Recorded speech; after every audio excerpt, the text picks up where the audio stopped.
everyone, I am Danford and now I am going to make a mocha panna cotta with cream cheese on top. Mocha panna cotta is one of the best known and frequently requested dessert. It is originated in Piedmont, a region of Italy bordering France and Switzerland. There are different of panna cotta. We have mango, we have blueberry, but now ang gagawin natin is mocha. So, I discussed to you my ingredients and this is my ingredients. So this is my ingredients. For chocolate cream, 1 1/4 cup heavy cream, 1/2 cup dark chocolate chop, 1 1/2 tablespoon honey, 1/3 cup cocoa powder, and for espresso panna cotta, 1/2 cup whole milk separated, 2 teaspoon plain gelatin powder, 1 1/4 cup heavy cream, 1 1/2 tablespoon instant espresso, 1/2 cup brown sugar, and lastly 1 teaspoon vanilla extract. For chocolate ganache, 1/2 cup heavy cream, 1/2 cup dark chocolate chop. For cream cheese mixture, 1/2 cup heavy cream, 1/4 cup cream cheese, 2 tablespoon powdered sugar, and lastly 1 teaspoon vanilla extract. So now let's cook. So first is place the cream sa ating saucepan. Next is the chocolate. Next is honey. So, yan. Set over medium-low heat and stir until smooth and incorporated. Whisk. Ganun siya ay mag-mix together with chocolate and cream.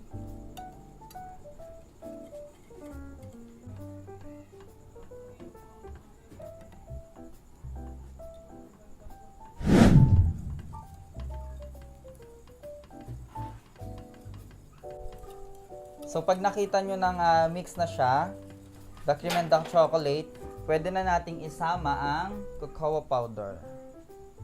So, ayan. This is the chocolate cream for our panna cotta.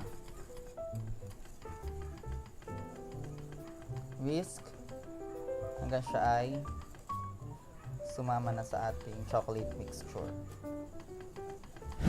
So, ayan, this is the chocolate cream. Ang ating pinaghalo-halong ingredients. So, ito na siya.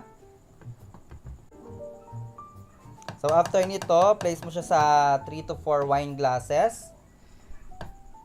So, kailangan naka-slant yung glass natin like this. This one. So, ayan.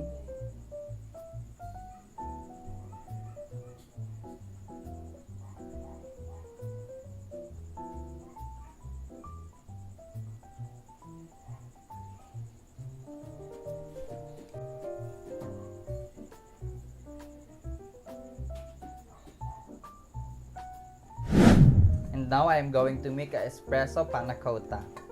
First is put in the medium bowl. First is milk and of course the gelatin. And mix well until the gelatin and milk is combined. And after that, set aside natin ito and gagawin natin ang mixture ng cream for the panna cotta. In a saucepan, ilagay naman natin ang milk. Of course, the heavy cream. Next is the coffee.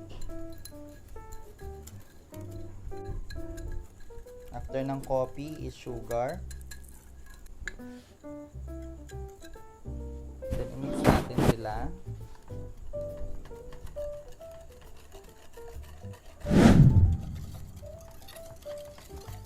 So, mix lang natin siya para mag-combine ang coffee or espresso. So, ayan. After natin siyang ma-mix at na-mix na natin yung all ingredients, na-simmer na din. So, pwede natin i-off ang flame. Then, saka natin ilalagay ang yung mixture natin kaninang milk and the gelatin.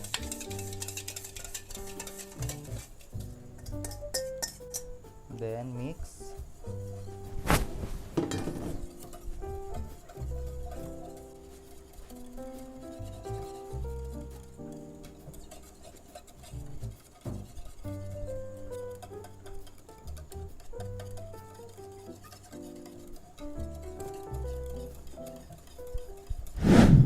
So after 2 to 3 minutes natin siyang whisk.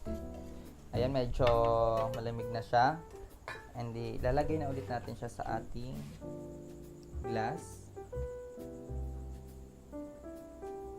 So huwag natin masyadong pakapunuin.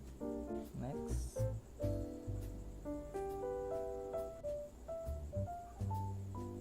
And next.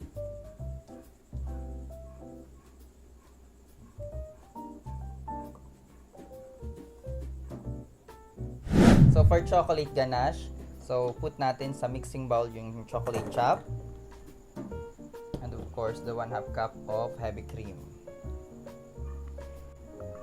So pwede natin itong ilagay sa double boiler or pwede natin siyang ilagay sa microwave. So ang napili ko is ilagay siya sa microwave for 30 seconds. So put to the microwave oven for 30 seconds. So after 30 seconds, i-mix lang natin siya hanggang sa magsama yung cream and chocolate.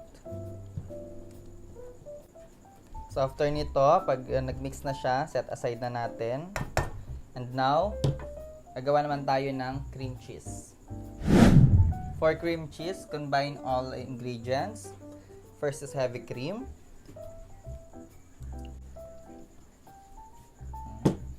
Of course, the cream cheese.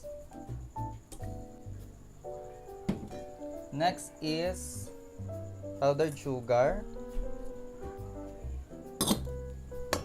And of course, the 1 teaspoon vanilla extract. Then, i-mix natin ang hand mixture.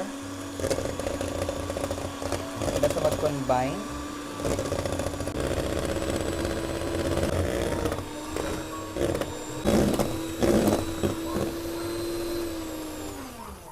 So, pag thick form na siya, ayan, pag nakita nyo ganito na siya, okay na ito. So, i-ready lang natin ito for panna cotta toppings. So, after 2 to 3 hours na na-chill natin ang ating mocha panna cotta, ilagay na natin ang ating chocolate ganache.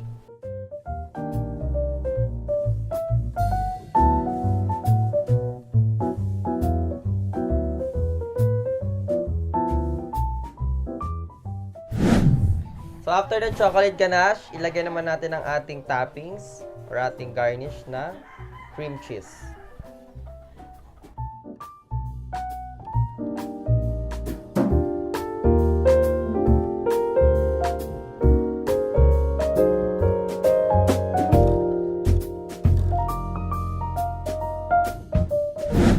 So this is the mocha panna cotta with cream cheese on top. Let's eat!